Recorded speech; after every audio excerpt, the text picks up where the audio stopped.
There are wounds that time doesn't heal. It only teaches us to live with them. Silence can be a prison or a fortress, depending on who holds the key. And I, for almost 5 decades, was the sole guardian of my secrets. Good morning, my dear ones. I'm Helena Grace Thompson. I'm 79 years old, and today I decided to open my heart to share a story I've kept buried for longer than many of you have been alive. A story about love, betrayal, and most importantly, about how I found the strength to start over when everything seemed lost. I was born in 1946 in a small town called Cedar Falls in rural Iowa. It was a simple place where everyone knew each other, and gossip traveled faster than the wind through the cornfields that surrounded our small community. My parents, Robert and Mary, were simple, hard-working people. Dad was a carpenter, one of those who made furniture so beautiful that even the wealthiest families in town would place orders. Mom took care of the house and supplemented our income by making pies that she sold at the Sunday farmers market. I grew up between the smell of sawdust and apple cinnamon, a simple childhood, but full of love. Our house sat on a small lot, but Mom worked miracles in that backyard. We had apple trees, cherry trees, a small herb garden with mint and basil that perfumed the air on warm mornings. The chickens roamed freely and would occasionally hide to brood eggs away from our watchful eyes. It was a modest life, but we never lacked the essentials. We were 3 siblings, me, the youngest, Samuel, the oldest, who followed in my father's footsteps in carpentry, and Grace, the middle child, who married young and moved to Chicago. From an early age, I was different from the others. A dreamer, restless, always with a book under my arm. At school, teacher Mrs. Matthews said I had big bird wings, that I wouldn't be content with Cedar Falls' limited horizon. And I truly wasn't content. At 18, against my father's wishes, but with my mother's silent support, I went to study in Des Moines. I got a spot in the teaching program, and a distant cousin took me in at her house near downtown. I remember as if it were yesterday, the day I got on that Greyhound bus, with a cardboard suitcase tied with rope, and my eyes burning from crying so much during the goodbye. My mother gave me a blue rosary that had belonged to my grandmother and whispered, "Go with God, my daughter, but remember that home's door is always open for you to come back." Des Moines swallowed me whole. The big city was everything I had imagined and more. The wide streets, the buildings that seemed to touch the sky, the buses always full, the noise that never ceased. In the first days I felt small, scared, like a fish out of water. But soon I adapted. The teaching program was my dream come true. I had always wanted to be a teacher, ever since I helped the younger children with their lessons back in Cedar Falls. Those were 2 intense years, studying in the morning and working as a babysitter in the afternoon to help with expenses. I graduated in 1966, full of dreams and plans. I got a job as an elementary teacher at a public school on the outskirts of town. The salary was modest, but it gave me independence. I rented a small room in a boarding house for young women and began my life as an independent woman, something rare for that time. It was at that school that I met Carmen, a fellow teacher who would become my great friend. Carmen was different from me in almost everything, outgoing, full of life, always ready for an adventure. She was the one who convinced me, during the July vacation of 1968, to take a trip to Lake Michigan in northern Illinois. "We need to see the lake, Helena. You can't stay buried in this concrete city during vacation." Oh, my dear ones, if I could go back in time and tell young Helena what that trip would represent. But life doesn't give us those chances, does it? And maybe it's better that way. If we knew the future, we'd lose the courage to live it. Lake Michigan was paradise. The water so blue it hurt your eyes, the sandy beaches, the smell of fresh lake air that permeated everything. We stayed at a small inn near the shore, run by an elderly German couple. In the mornings, we walked on the sand, collecting shells. In the afternoons, we swam in the lake and laughed like children when the waves knocked us down.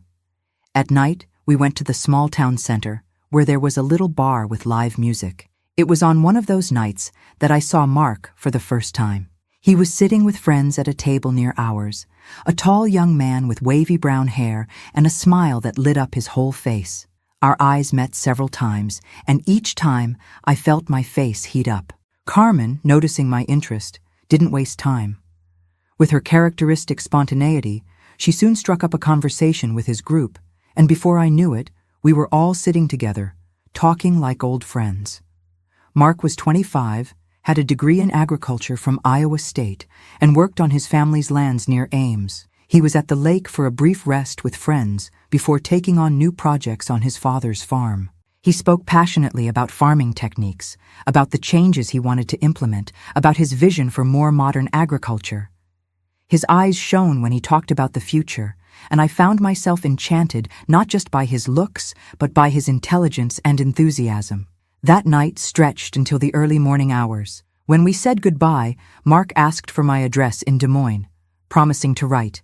I returned to the inn floating, ignoring Carmen's teasing comments. "Look at the proper teacher, falling for a farmer," she joked. Vacation ended, we returned to routine in Des Moines, and I tried not to create expectations. After all, promises made on summer nights rarely come true in the cold reality of everyday life. But to my surprise, 2 weeks later, I received the first letter from Mark. It was a long letter, full of details about his life in Ames, about his projects, his hopes, and it ended with a request. Could he visit me in Des Moines the following weekend? Oh, my dear ones, you can't imagine how my heart raced reading those words. If you're following my story so far, make this old lady happy and leave in the comments where you're watching from. This elderly woman here is curious to know how far my voice is reaching. And if you can, please leave a like and subscribe to Grandparents' Tales. It helps much more than you imagine an almost 80-year-old lady to continue sharing her stories. Where was I? Ah, yes, Mark's letter. I replied the same day with an enthusiastic yes, but trying to seem restrained. Carmen helped me choose the outfit for the date. A light blue dress, simple but elegant, which she insisted matched my eyes. I spent the whole week in a mixture of anxiety and expectation, counting the days, the hours. Our first date in Des Moines was on a sunny Sunday in August. Mark showed up at the agreed address punctually with a bouquet of daisies in his hands. To this day, I don't know how he discovered they were my favorite flowers. We went to Grays Lake Park, walked for hours, talking as if we'd known each other for years. He told me about his family, about how he had returned to Ames after college to help his father with the business, even though he had received offers to work for large agricultural companies. He spoke of his mother, a discreet and religious lady, of his younger brother who was studying medicine in Chicago. I, always reserved, surprised myself by talking about my dreams, about how I wanted to make a difference in the lives of the children I taught, many of them from very poor families. I told him about my childhood in Cedar Falls, about my parents, about the decision to come to the capital in search of opportunities. I spoke of my fears and hopes with a frankness I had never had with anyone. That Sunday turned into many others.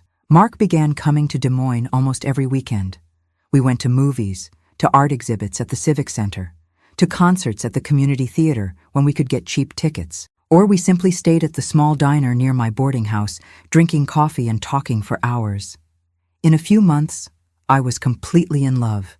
It was in December, during a walk in the sculpture park, that Mark held my hands and asked the question that would change my life. "Helena, would you accept meeting my family?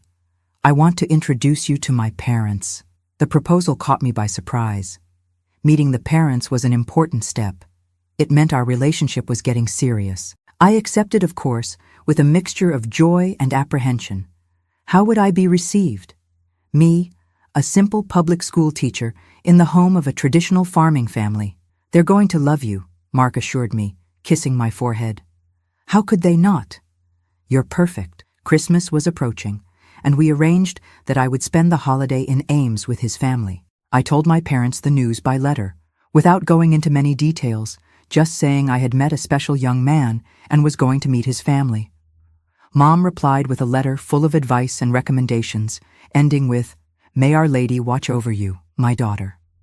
The week before the trip, Carmen helped me choose a gift for Mark's parents, a fine china tea set, an item that cost almost half my salary, but that needed to be perfect. I also bought a new dress, shoes, even white gloves that Carmen insisted were essential to make a good impression.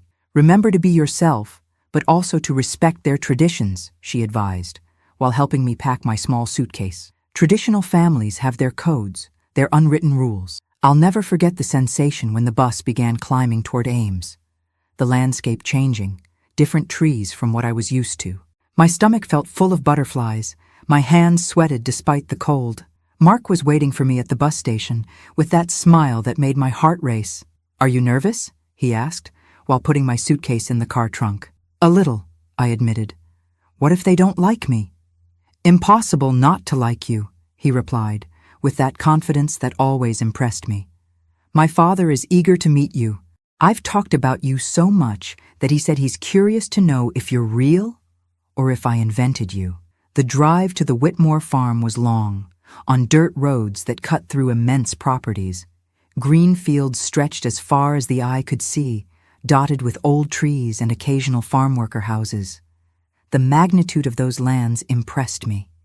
It was a world completely different from mine. When we finally arrived, I almost lost my breath. The farmhouse was a mansion in colonial style, with a wide porch that surrounded the entire structure, tall windows, an impeccably maintained garden in front.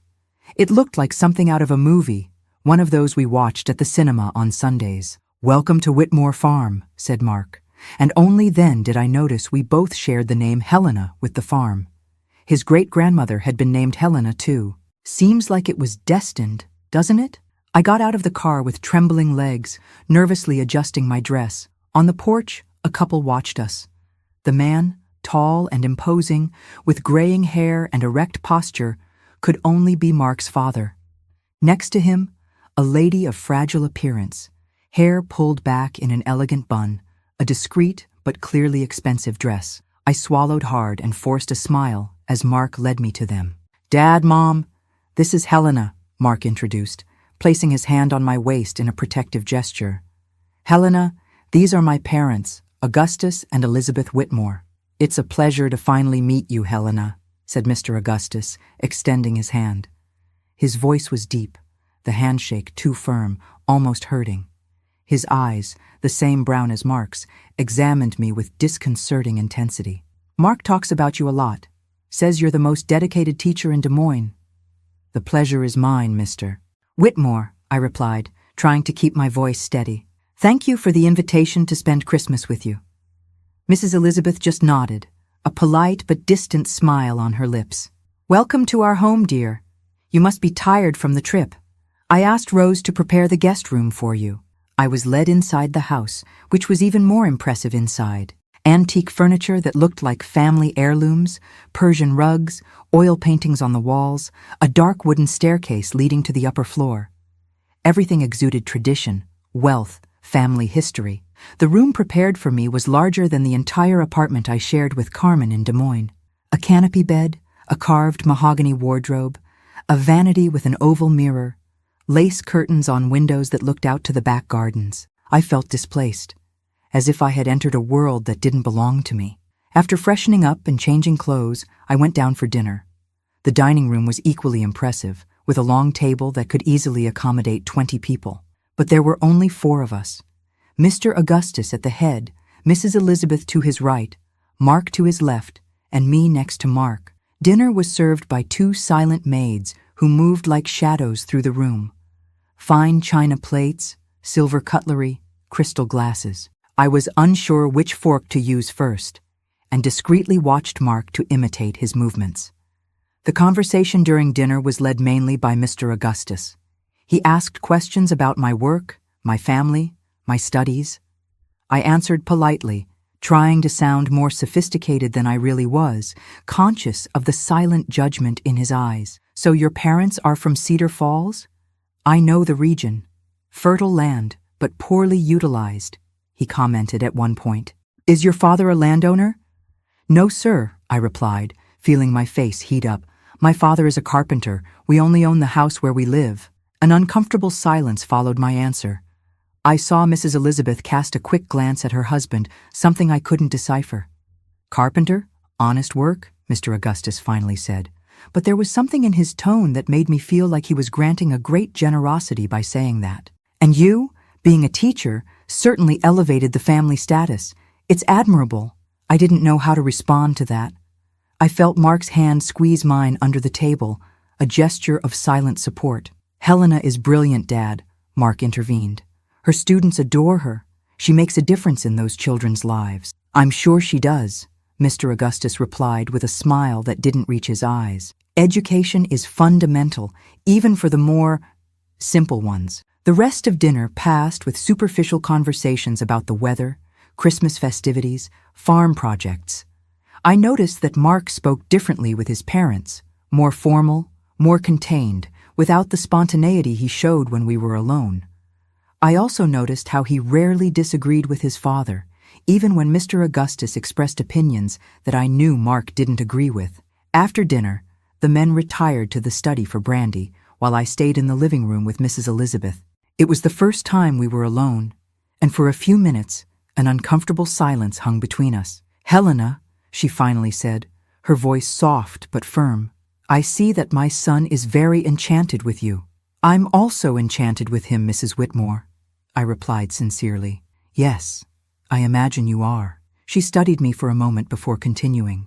Mark is a special young man, the only son I have left since we lost William to scarlet fever when he was a child. You understand his importance to our family, don't you?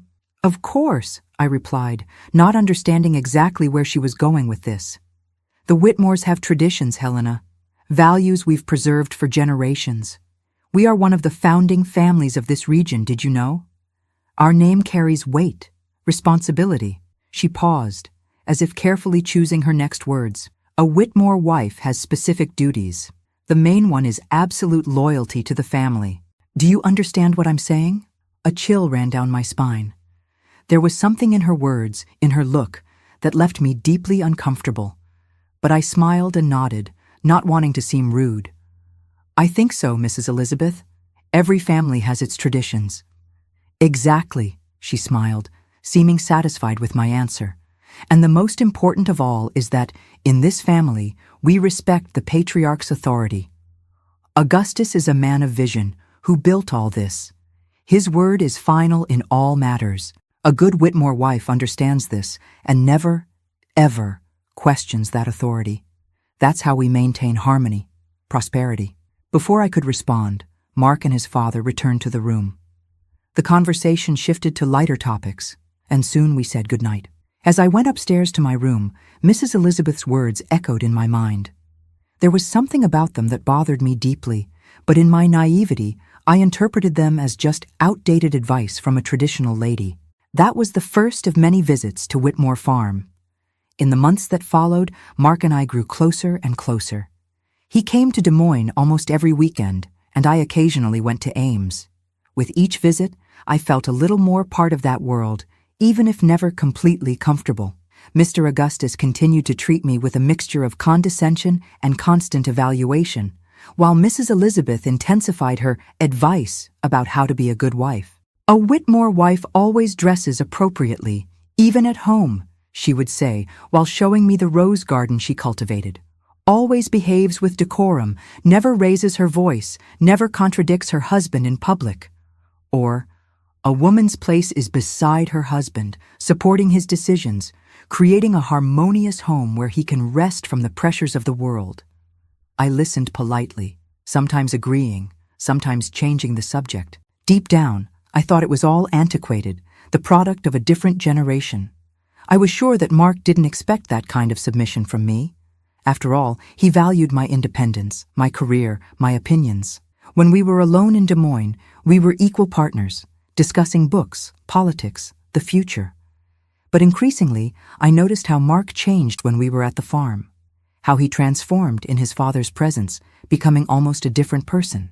The progressive young man who defended agricultural reforms in our conversations in Des Moines would fall silent when his father spoke of land invasions by communists.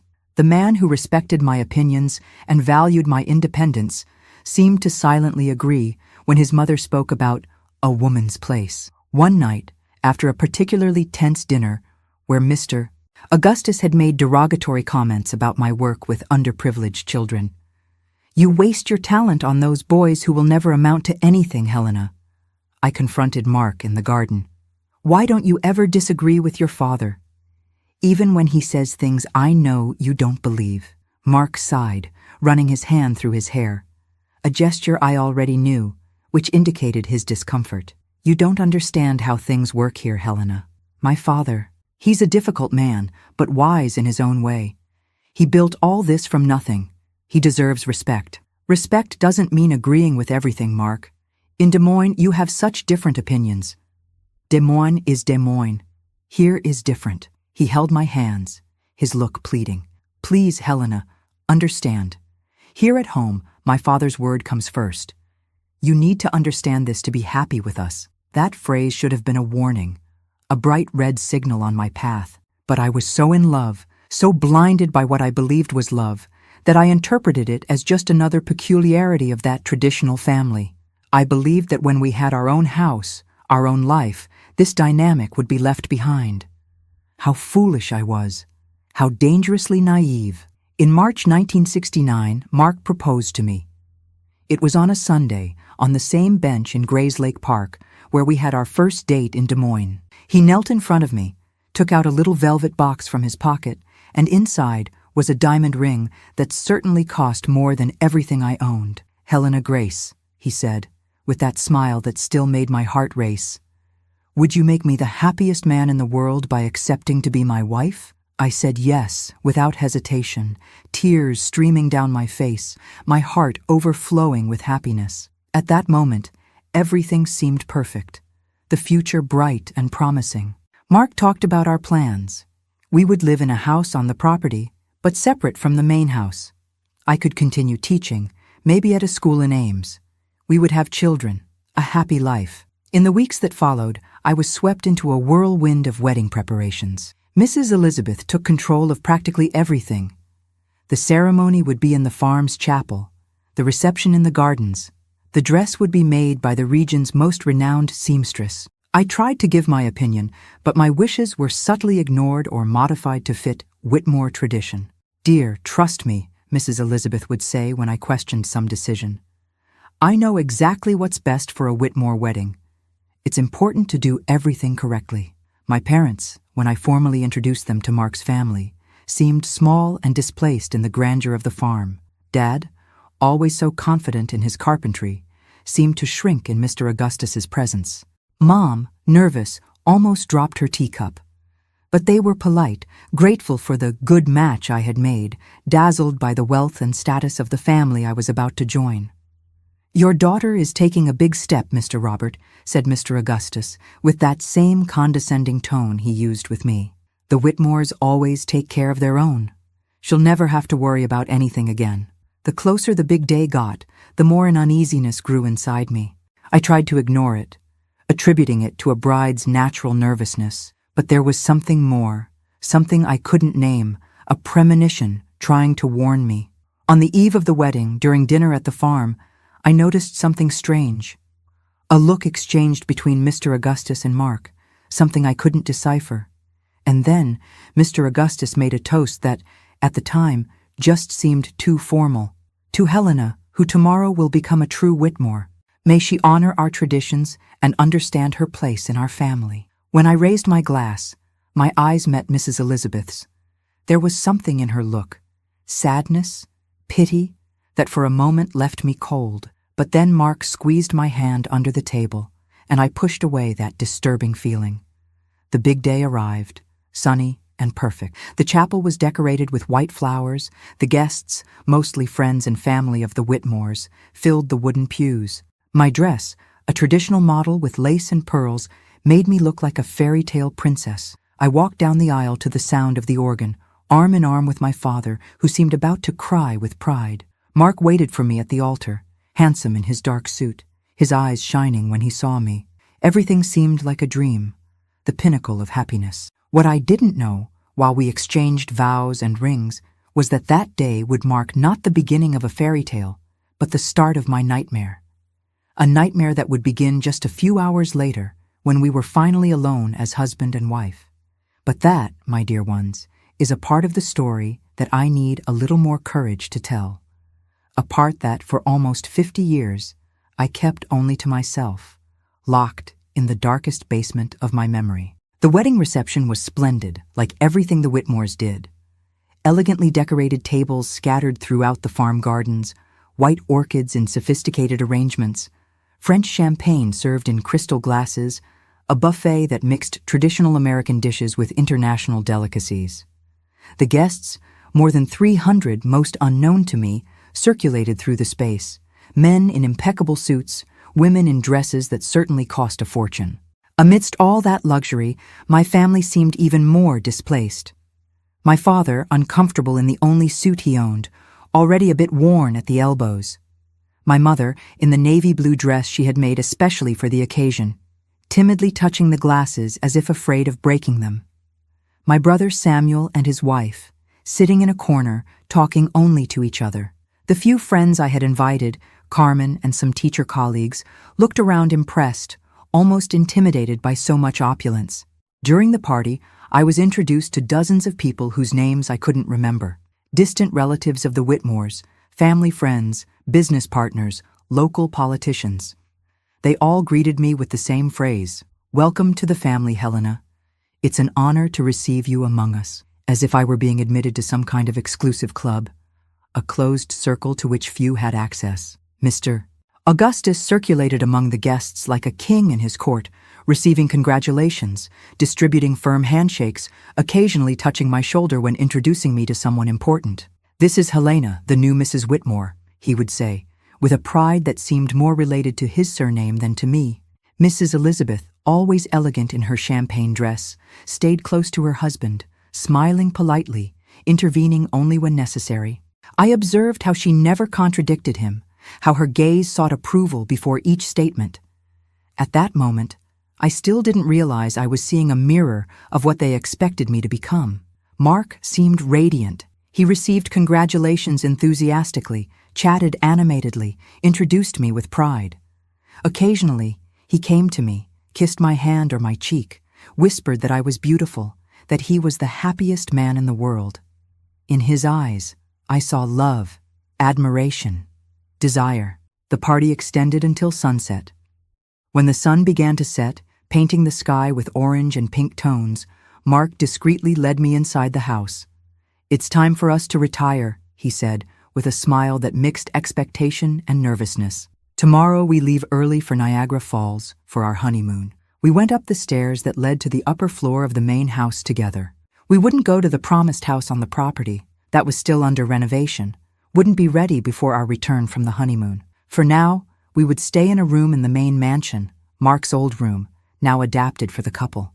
The room was spacious, decorated in shades of green and gold. A king-size bed dominated the space, covered with Egyptian cotton sheets and an embroidered silk bedspread. Large windows looked out to the back gardens, now illuminated only by the decorative lights from the party continuing below. I stood in the middle of the room, suddenly shy.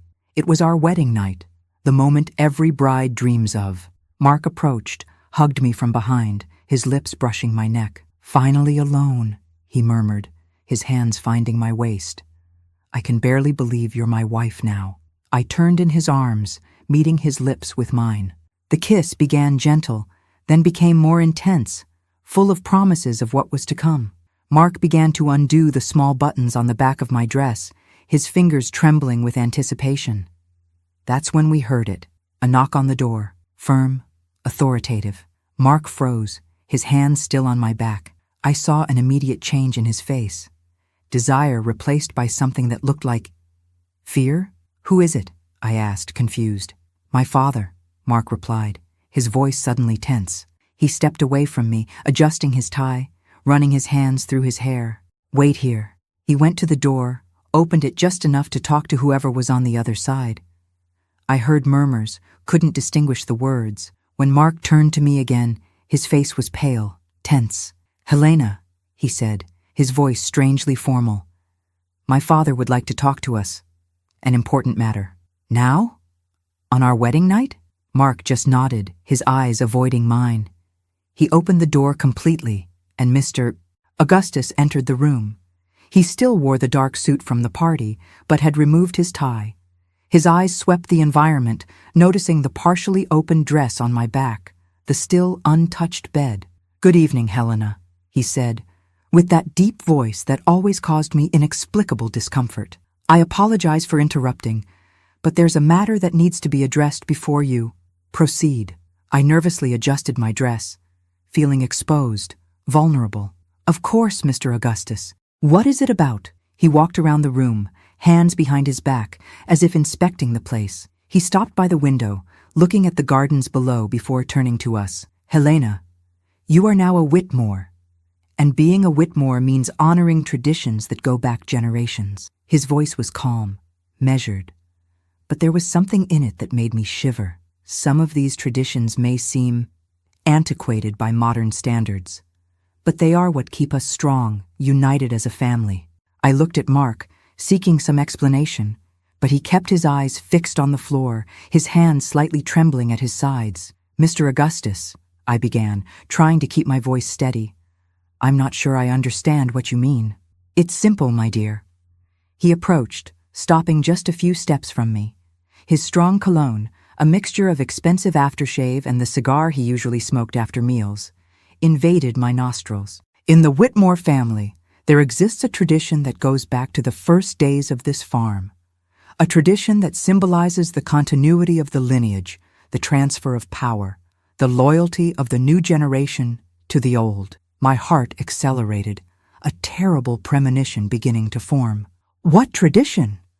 That's when Mr. Augustus placed his hand on my face, a touch that should have seemed paternal, but that caused me immediate revulsion. The patriarch of the family has the right and duty to be the first to receive the new woman who enters the Whitmore clan. The air seemed to disappear from my lungs. For a moment I thought I had heard wrong, that I was misunderstanding his words. I looked at Mark, expecting him to laugh, to say it was some kind of bizarre joke. But Mark wasn't laughing. His face was a mask of resignation, shame, silent acceptance. This is absurd, I managed to say finally, taking a step back, moving away from Mr. Augustus's touch. You can't be serious, Helena. Mark's voice sounded strangely distant. Please, understand. It's just a tradition. It happened with my mother, with my grandmother, with all the women who entered the family. It's how things are done here. I couldn't believe what I was hearing. I looked from one to the other, seeking any sign that this was a cruel joke, a bizarre test of loyalty. Mark, my voice came out as a desperate whisper. You can't agree with this. You can't expect me to. It's just one night, Helena, he replied, still without looking me in the eyes. After that, it'll be just us two, forever. Please, don't make this harder. I felt tears burning my eyes, bile rising in my throat. In that moment, I realized the extent of the trap I had fallen into. Mrs. Elizabeth's words about traditions and loyalty to the family took on a terrible, crystal-clear meaning. The looks exchanged during dinner on the eve of the wedding. The insistence that I understand my place in the family. I won't do this, I declared, my voice finally finding some firmness. This is sick. It's criminal. I'm leaving here right now. I took a step toward the door, but Mr. Augustus was faster. He grabbed my arm with enough force to leave marks, his fingers digging into my skin. I think you didn't understand, my dear, he said, his voice now losing its smoothness, taking on a hard, almost cruel tone. It's not a matter of choice. It's a matter of honor, of duty. If you refuse, you'll be dishonoring not only me, but Mark, the entire Whitmore family. Think carefully if that's what you want on your first day as a wife. I looked at Mark, pleading, please, don't let this happen. Help me. But Mark just looked away, a solitary tear rolling down his face. I'm sorry, Helena. It's just one night. After that, I promise, we'll be happy, as we planned. In that moment, I understood the extent of Mark's cowardice, the corruption of that family, the trap I had fallen into for love. I realized that the man I thought I knew, the man I had loved, was just a facade, an illusion that was crumbling before my eyes. I'll leave you alone for a few minutes, said Mr. Augustus, releasing my arm. So you can talk. I'll be back soon, and I hope to find a more understanding bride. He left the room, closing the door softly behind him. As soon as we were alone, I turned to Mark, rage, disappointment, horror overflowing in tears. How could you? How could you bring me to this? Let me get this far without telling me. I wanted to tell you, he murmured, still without looking me in the eyes. But I knew you wouldn't understand, that you might give up the wedding. And I love you so much, Helena. I couldn't lose you. Love? The word came out like an accusation. This isn't love, Mark. Love protects, respects, honors. What you're doing is collaborating with a crime. It's not a crime, it's a tradition, he insisted, but his voice lacked conviction. All the women in the family went through this. My mother, my aunts, my female cousins when they married. And that makes it right? All these women were... I couldn't even complete the sentence, the horror of the realization suffocating me. It was just once, Mark continued, as if trying to convince himself as much as me. After that, they had normal, happy lives. Families, children. How can you know if they were happy? Have you ever asked them? Have you ever seen in their eyes when they look at your father, at their husbands who didn't protect them? Mark finally raised his gaze, his red eyes meeting mine. What do you want me to do, Helena? He's my father. He's the head of the family. Everything we have, everything we are, we owe to him. I want you to be a man, I screamed, not caring if anyone would hear. I want you to protect me, to respect me enough not to hand me over like an object to your father. There was a long silence after that. Mark seemed to be fighting an internal battle, his face contorted in an expression of agony. For a moment, I thought I saw a glimpse of courage in his eyes, a spark of indignation. But then his shoulders fell, defeated. I'm sorry, Helena, he said finally. I really am. But this is how things are in the Whitmore family. Always have been, always will be. Please don't make this harder than it already is. In that moment, something died inside me.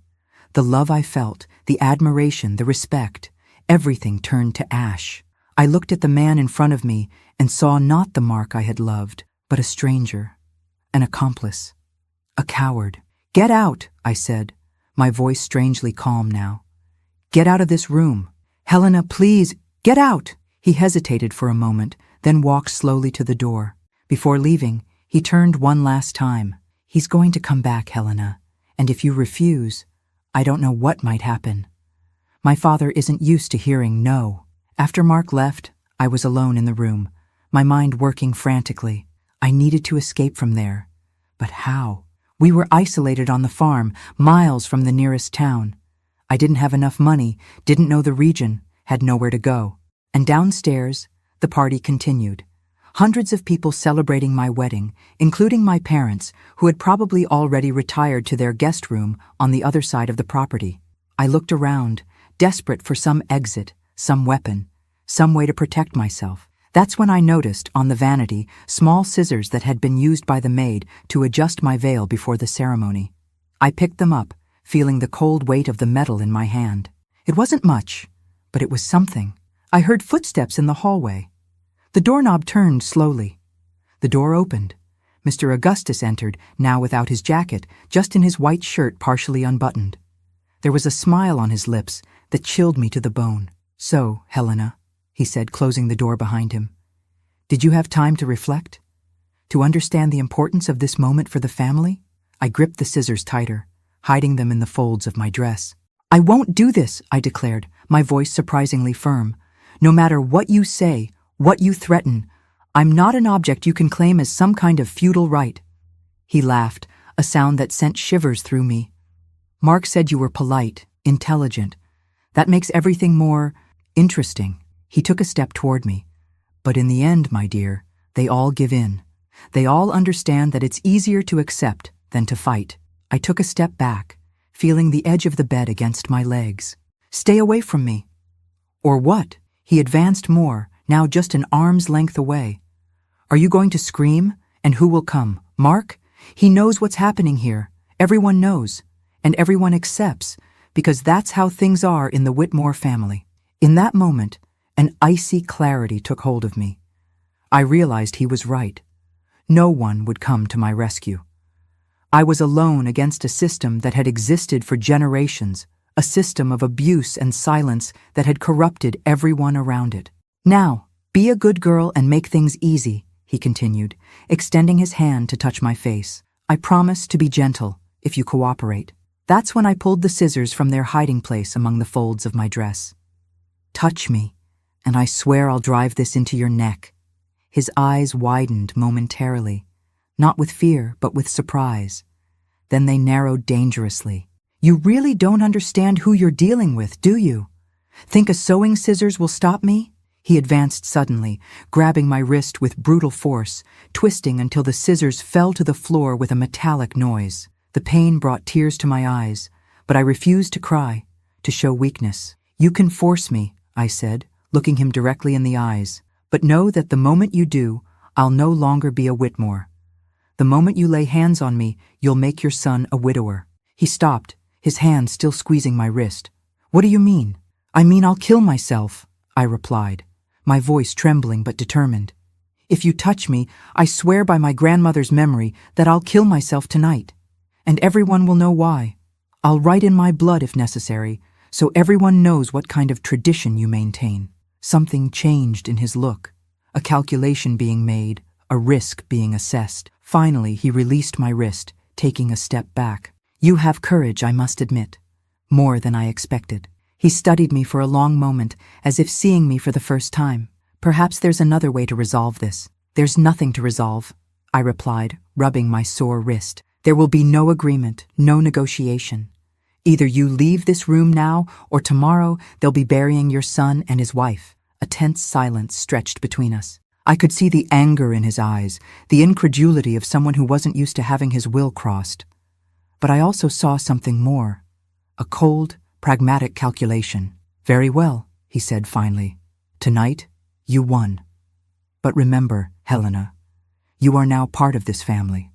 And sooner or later, you'll understand that no one challenges the Whitmores without consequences." With that, he left the room, closing the door forcefully behind him. As soon as I was alone, my legs weakened. I fell sitting on the bed, shaking uncontrollably, adrenaline leaving my body and leaving only exhaustion and horror. I don't know how long I stayed like that, paralyzed, trying to process what had just happened, what had almost happened. When the door opened again, I jumped, ready to fight again. But it was Mark who entered, his face pale, his eyes red from crying. "Helena," he began, his voice almost a whisper. "Are you okay?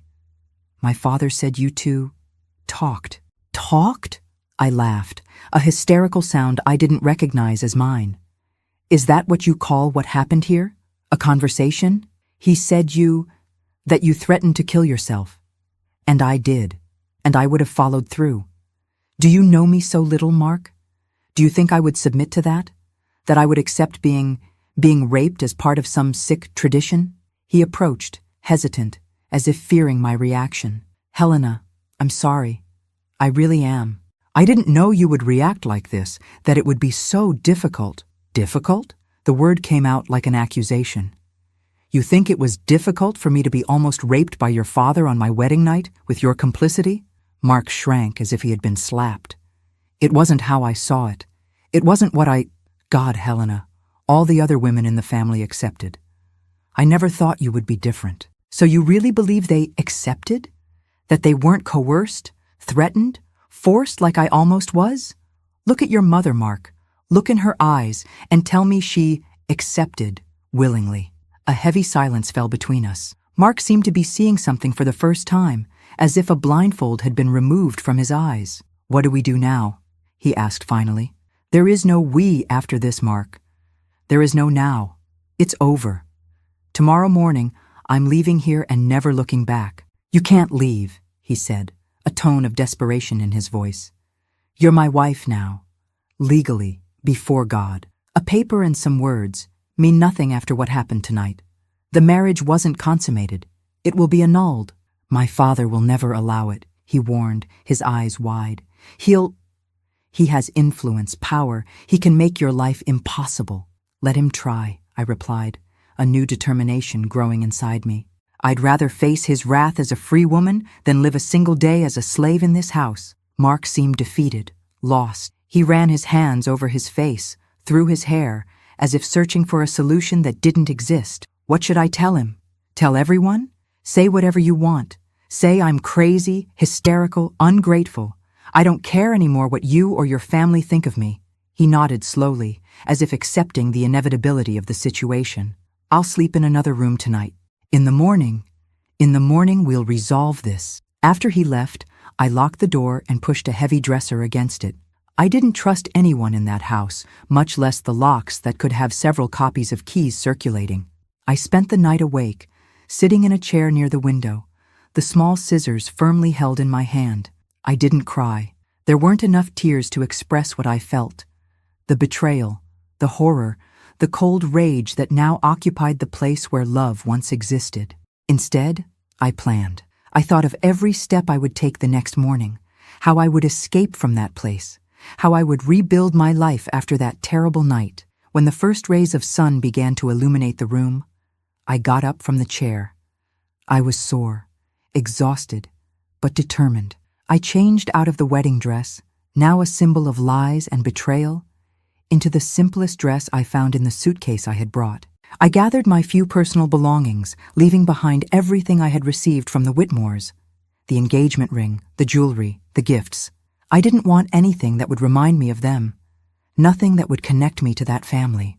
I took a deep breath, gathering all the courage I possessed. I knew what was coming next wouldn't be easy. I would have to face not only Mr. Augustus and Mark, but also the shame, the questions, the looks. I would have to explain to my parents, my friends, why I was abandoning my marriage the day after the ceremony. But none of that mattered anymore. The only thing that mattered was my freedom, my dignity, my right to determine my own destiny. And for that, I was willing to fight with all my strength. I moved the dresser away from the door, unlocked it, and went out into the hallway. The house was still silent, most of the guests probably still sleeping after the long party. I went down the stairs silently, determined to find someone who could take me back to town, back to my life, away from that nightmare I had lived. I didn't know then that my fight was just beginning, that the worst was still to come, that escaping from Whitmore Farm would be just the first step in a long and painful journey back to myself. I went down the stairs of the Whitmore mansion that morning with a heavy heart, but determination burning in my chest. The simple dress I wore felt like armor compared to the delicate wedding dress from the night before. Now I was no longer a dreaming bride, but a woman ready to fight for her dignity. The house still slept when I reached the entrance hall. Only one maid, a middle-aged woman named Dolores whom I barely knew, was mopping the marble floor. She raised her eyes, surprised to see me coming down so early, dressed like that, with a small suitcase in hand. "Ma'am?" she asked, confused. "Do you need something?" "I need to get out of here," I replied directly. "Is there a car, some driver who could take me to the bus station in Ames?" She looked me up and down, understanding slowly emerging in her tired eyes. I don't know what she saw in me at that moment. Maybe the poorly disguised desperation, maybe the red eyes from a sleepless night, maybe something deeper, a silent recognition between women. "My son is outside, ma'am. He came to pick me up for church. He can take you to town." "Don't tell anyone," I asked, grabbing her arm impulsively. "Please, it's very important." She nodded once, her face impassive. "Wait in the back garden. I'll call him." I went out to the garden, the cold morning air enveloping me like an icy embrace. The sky was beginning to clear, painting the distant mountains with shades of pink and gold. In another circumstance, I would have found that landscape breathtaking, worthy of a postcard. At that moment, however, I could only see a prison from which I needed to escape. Minutes later, Dolores appeared with a young man, maybe 20 years old, of simple appearance and curious look. "This is my son, James. He'll take you wherever you want to go." "Thank you," I whispered, gratitude choking me. "I'll never forget this." We left through the back of the property, avoiding the main entrance where some guests' cars were still parked. James's car was an old Ford, blue faded, that had seen better days. But to me, at that moment, it seemed like the most luxurious vehicle in the world, my ticket out of that nightmare. During the trip to town, James didn't ask questions. Occasionally, through the rearview mirror, I saw his curious look, but he respected my silence, my pain. Only the radio playing softly filled the space between us, playing a country song that spoke of love and betrayal, an appropriate soundtrack for the end of my brief marriage. At the Ames bus station, I gave James all the money I had in my purse. It wasn't much, but he tried to refuse. "It's not necessary, ma'am." "Please, accept it," I insisted, "not just for the ride, but for the silence, for the respect." He nodded then, putting the money in his worn shirt pocket. "Where are you going now, ma'am?" "Des Moines. I'm going to start over." With a final thank you, I entered the bus station. I bought a ticket for the next bus. It would leave in an hour. I sat on an uncomfortable plastic bench, the small suitcase between my feet, and waited. Each minute seemed like an eternity, imagining at any moment seeing Mark or Mr. Augustus walking through the doors, coming to get me by force. But no one came. The bus arrived, I boarded, and when it finally began to pull away, I felt something strange, as if an enormous weight were lifted from my shoulders, allowing me to breathe freely for the first time in many hours. I arrived in Des Moines in the late afternoon. The city had never seemed so welcoming, so familiar, so safe as at that moment. I took a taxi directly to Carmen's apartment, the only place where I was sure to be well received without many questions. When she opened the door and saw me, dressed simply, with a small suitcase, swollen eyes from someone who hadn't slept, Carmen simply hugged me. Strong, long, one of those hugs that heal from within. She didn't ask anything, just led me inside, made tea, and waited for me to be ready to talk. And I talked. I told everything. The sick tradition of the Whitmores, Mark's cowardice, my night of terror, my dawn escape. Carmen listened in silence, horror growing in her eyes, her hands occasionally squeezing mine in silent support. "My God, Helena," she said finally when I finished. It's monstrous. We need to report it. Call the police." "And who would believe me?" I replied, bitterness evident in my voice. "The Whitmores are powerful. They have political connections, influential friends. It would be my word against theirs. And in the end, I would just be another hysterical woman making up stories to explain the end of her own marriage." Carmen didn't insist, but I saw in her eyes that she didn't completely agree. That night, I slept on the sofa in her small apartment, lulled by the distant sound of Des Moines traffic, a sound that, surprisingly, brought me comfort after the oppressive quiet of the farm. In the days that followed, I faced what was perhaps the most difficult challenge: telling my parents. I asked Carmen to invite them to her apartment, knowing I would need this neutral ground, this silent support from my friend. When they arrived, the shock on their faces when they saw me there, and not on the honeymoon as they expected, broke my heart. I told an edited version of the truth, that I had discovered something terrible about the Whitmore family, something that made it impossible to continue married. I didn't go into specific details. I couldn't do that to them, especially to my mother. I said only that Mark wasn't the man I thought he was, that his family had traditions I couldn't accept. "But daughter," my father asked, confused, "what will people say in town? What will we tell the neighbors, the relatives?" "Say whatever you want, Dad. That I was the one who gave up, that I wasn't ready, that I got scared. Anything is better than the truth." My mother, always more perceptive, looked at me with something beyond confusion. There was understanding in her eyes, as if she intuited what I wasn't saying. "Whatever you need, my daughter, we'll be here. Always." Life went on somehow. A week later, I returned to the school where I taught. The principal, surprisingly, didn't ask questions when I requested to return earlier than planned, canceling the leave I had requested for the honeymoon. Maybe she saw in my eyes that it was better not to ask. The children, at least, didn't know enough to question. To them, I was just Teacher Helena, the same as always, who read stories with funny voices and knew how to explain math in a way everyone understood. Their innocence, their simple joy, were a balm for my wounded soul. A month passed. Then 2. I began to think I had maybe escaped, that the Whitmores had decided to leave me alone, to forget the crazy teacher who had fled the morning after the wedding. I managed to rent a small apartment in a modest neighborhood, a simple but honest area. I resumed my routine, my classes, my independence. And then, on an afternoon in June, returning from school, I found him waiting at the door of my building. Mark, thinner than I remembered, deep circles under his eyes, a defeated air I had never seen in him before. "Helena," he said simply when I approached, "we need to talk." I thought about ignoring him, walking right past, calling for help, but something in his look, genuine pain, shame that seemed to consume him from within, made me stop. We have nothing to talk about, Mark. Please, 5 minutes, that's all I ask. I ended up agreeing. We went to a nearby bakery, a public place where I would feel safe. We sat at a table in the back, untouched coffee cups in front of us. I came to ask for forgiveness, he began, his voice low, almost a whisper. I know I don't deserve it. That what I did, what I allowed to happen, is unforgivable, but I need you to know how much I regret it. I stayed silent, waiting for him to continue, unable to offer any comfort, any absolution. After you left, I confronted my father. For the first time in my life, a sad smile appeared on his lips. You should have seen his face when I entered the office and demanded explanations. When I asked how he could do that, how everyone could allow that tradition to continue. And what did he say?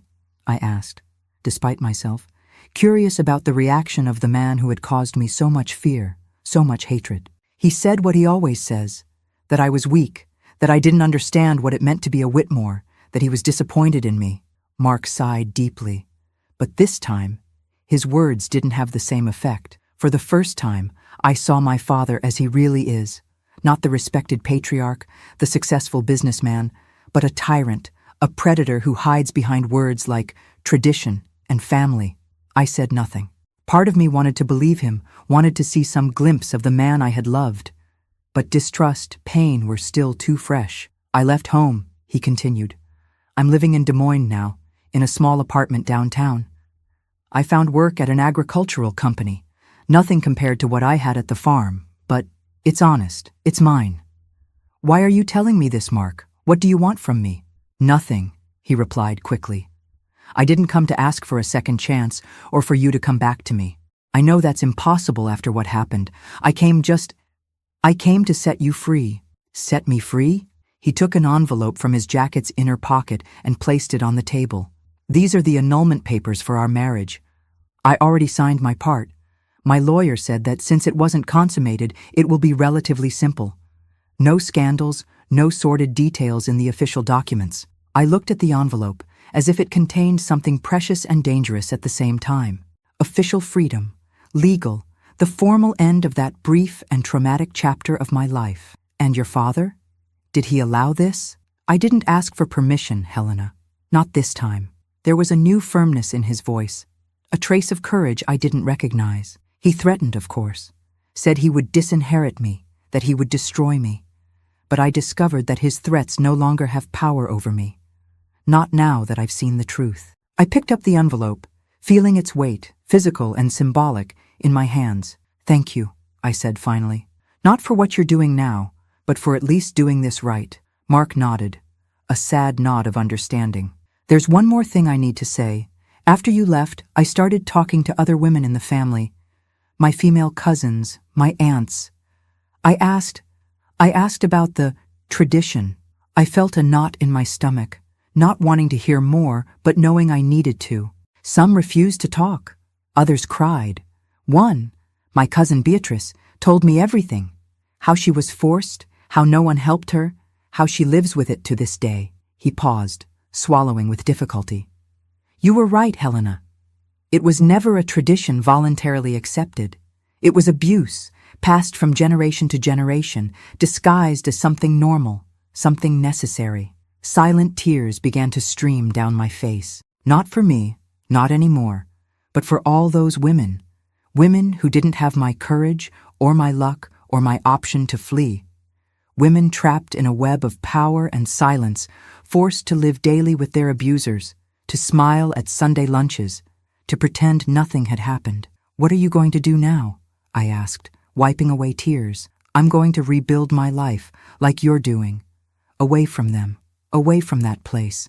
He hesitated, then continued. And I'm going to try to help other women in the family who want to escape.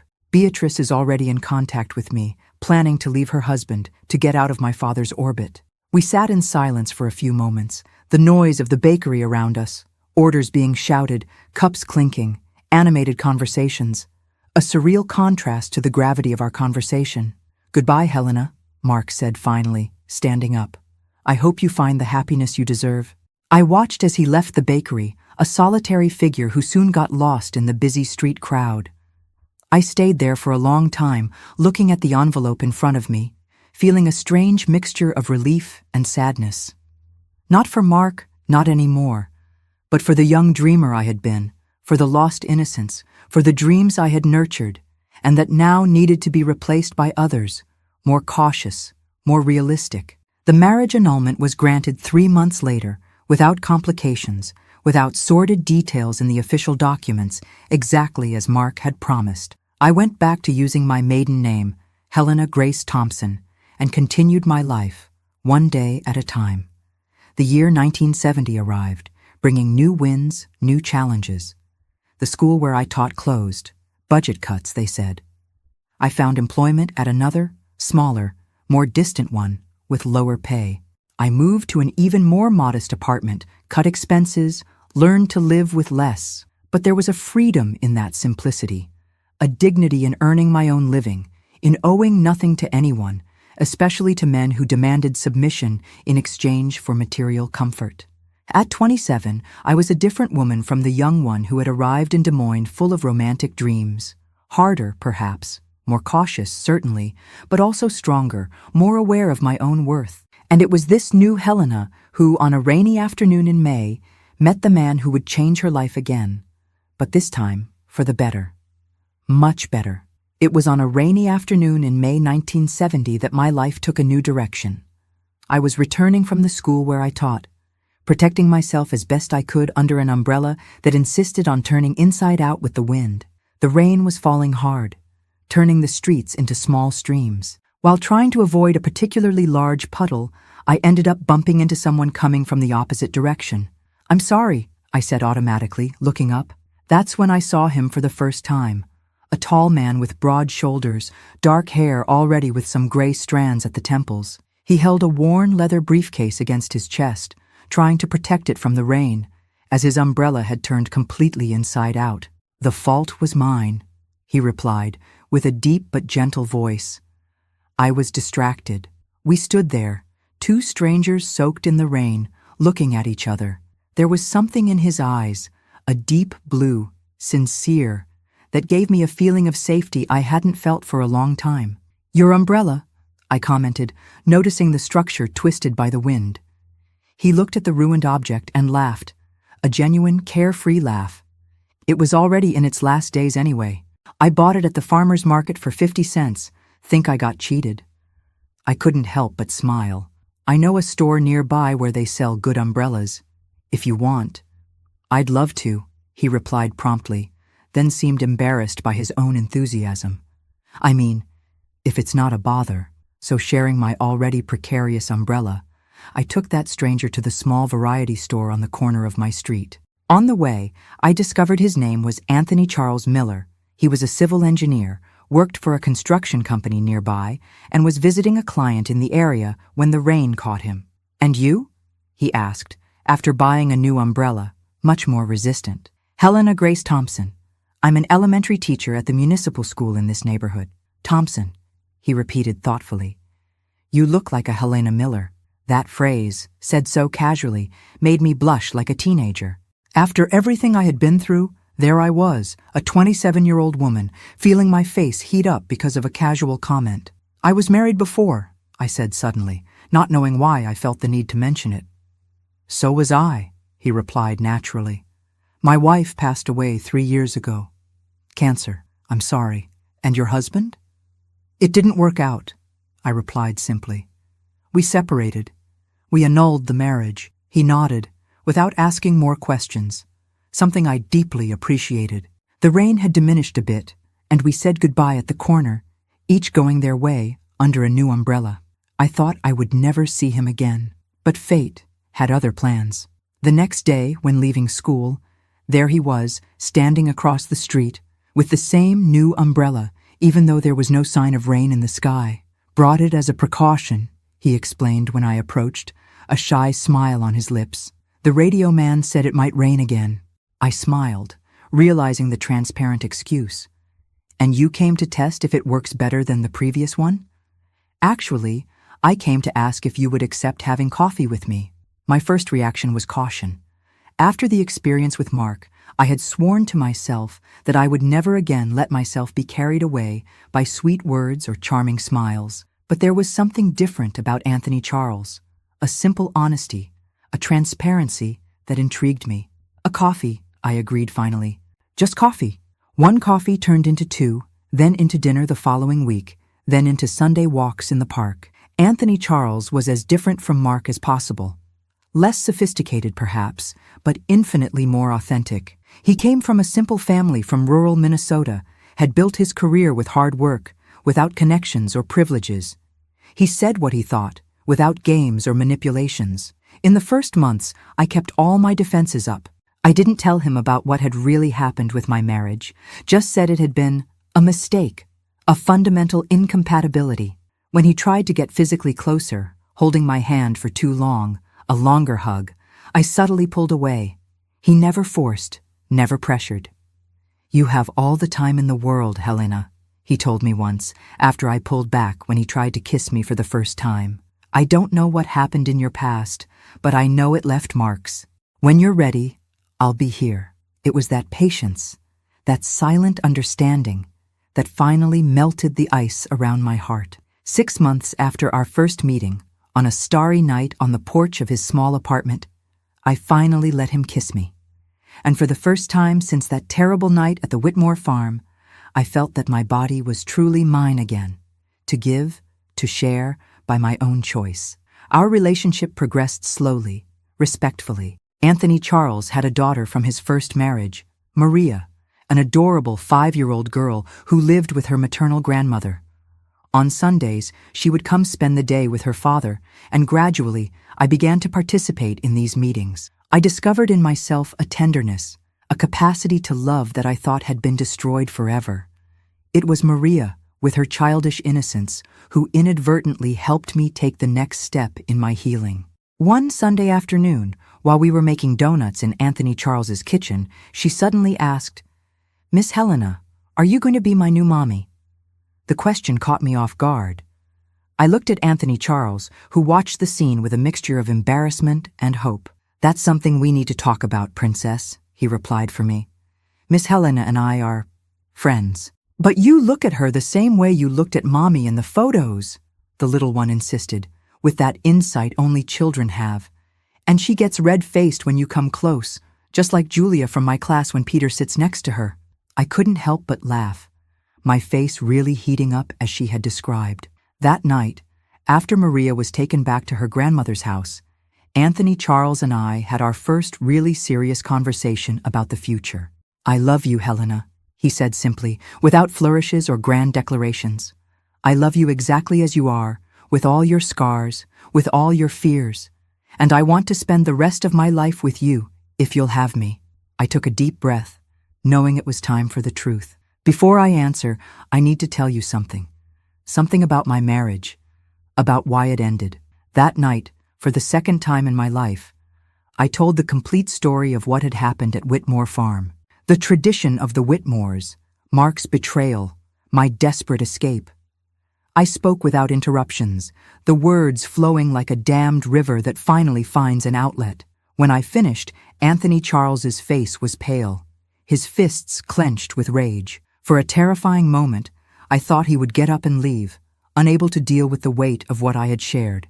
Instead, he knelt in front of me, took my hands in his, and said the words that began to heal my soul.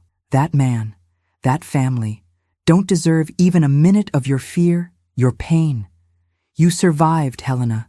You escaped. And now, if you'll let me, I want to spend every day of the rest of my life showing you what real love is. Respect, partnership, kindness." In that moment, the last walls around my heart crumbled. I cried, not from sadness or trauma, but from relief, from gratitude, from a nascent love that finally had permission to flourish. We married in July 1971 in a simple ceremony at the courthouse, followed by lunch at my mother's house in Cedar Falls. Only close family and a few friends, including Carmen, who cried more than everyone during the ceremony. There was no elaborate wedding dress, no grand party, no displays of wealth or status. Just two people committed to each other, and a little 6-year-old girl throwing rose petals over us when we left the courthouse. Our life together began in a modest apartment. 2 bedrooms, a small living room, a kitchen where we could barely fit both of us at the same time. I continued teaching, now at a private school that paid a little better. Anthony Charles was promoted to project manager at the construction company, which gave us a little more financial stability. Maria started staying with us during the week, returning to her grandmother only on weekends. In 1972, I discovered I was pregnant. The news filled me with a mixture of joy and terror. Part of me feared I wouldn't know how to be a mother, that the traumas of the past would somehow interfere with my ability to fully love a child. Anthony Charles, as always, understood without me needing to explain. "You're already the best mother Maria could have," he reminded me, caressing my still flat belly. "Our child will have the same luck." Peter was born in November of that year, a robust baby with pink cheeks and an insatiable hunger. When I put him to my breast for the first time, I felt such overwhelming love that it almost scared me. How could so much love fit inside a human heart? 2 years later came Julia, delicate as a porcelain doll with her father's blue eyes. And in 1977, completing our family, Raphael was born, the mischievous youngest who tested the limits of my patience like no other. The 1970s and 1980s passed in a whirlwind of diapers, school meetings, birthdays, graduations. Anthony Charles eventually opened his own engineering company, small but respected. I stopped teaching full-time when Raphael was born, but continued giving private lessons at home, helping children with learning difficulties. We had our challenges, of course. What family doesn't? There were financial difficulties when Anthony Charles's company almost went bankrupt during the economic crisis of the early 1980s. There were heated discussions about how to raise the children, about priorities, about the future. But never at any moment did I stop feeling respected, valued, loved for who I really was. In 1990, we managed to fulfill an old dream. We bought our own house, with a backyard where we could plant fruit trees, with enough rooms for the whole family, including Maria, who was already in college but still had her space guaranteed with us. It was in that house that we celebrated our children's graduations, engagements, weddings. It was there that we received our first grandchildren, at first just on weekends, later more frequently as we retired and had more time available.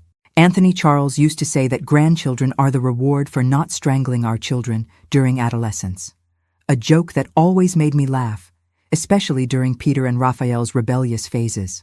Life wasn't perfect.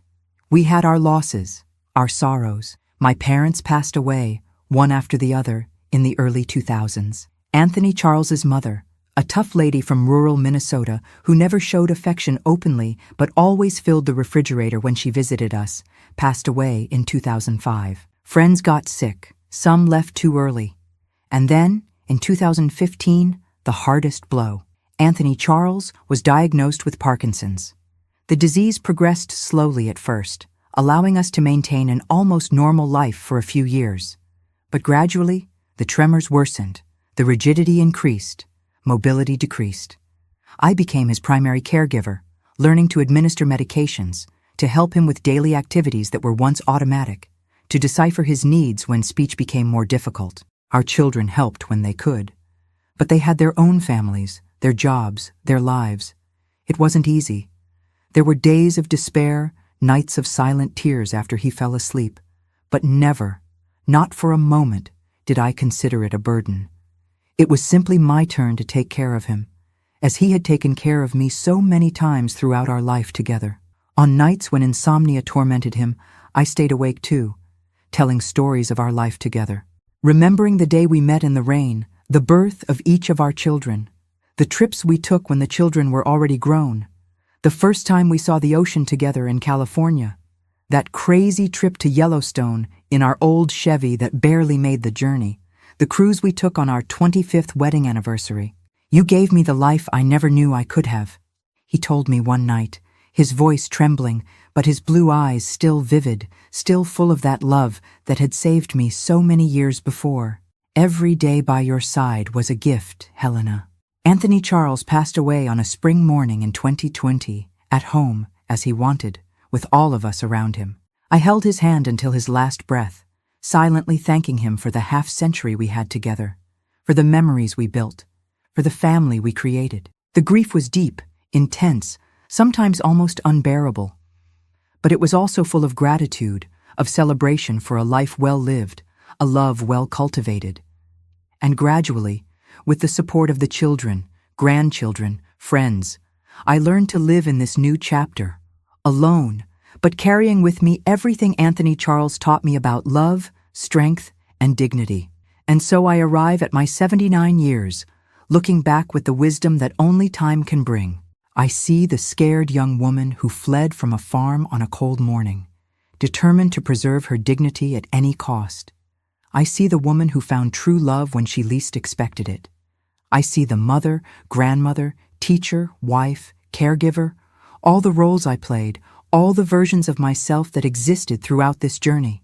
I know now that that terrible night at Whitmore Farm, although it left scars, didn't define me.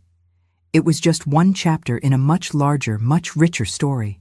A story of resilience, new beginnings, courageous choices. If there's something I've learned in these almost 8 decades of life, it's that we are much more than our worst moments. We are the sum of all our decisions, big and small. We are the loves we choose, the hands we hold in difficult moments, the smiles we share in joys. Today, I live in a smaller house, more suitable for a widowed lady. My children visit me regularly. My grandchildren call me for advice or just to chat. My great-grandchildren fill the house with joy when they come spend afternoons with me. I have my garden, my books, my memories.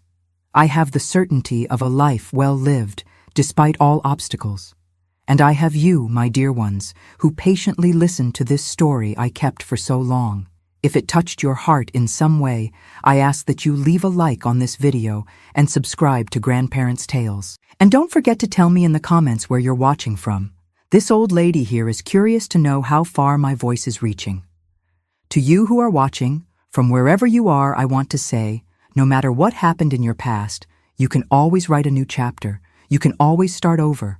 Life is generous in giving us second chances, if we have the courage to accept them. This old lady here is living proof of that. And if I could find my way back to the light after darkness, you can too. With love, Helena Grace Miller.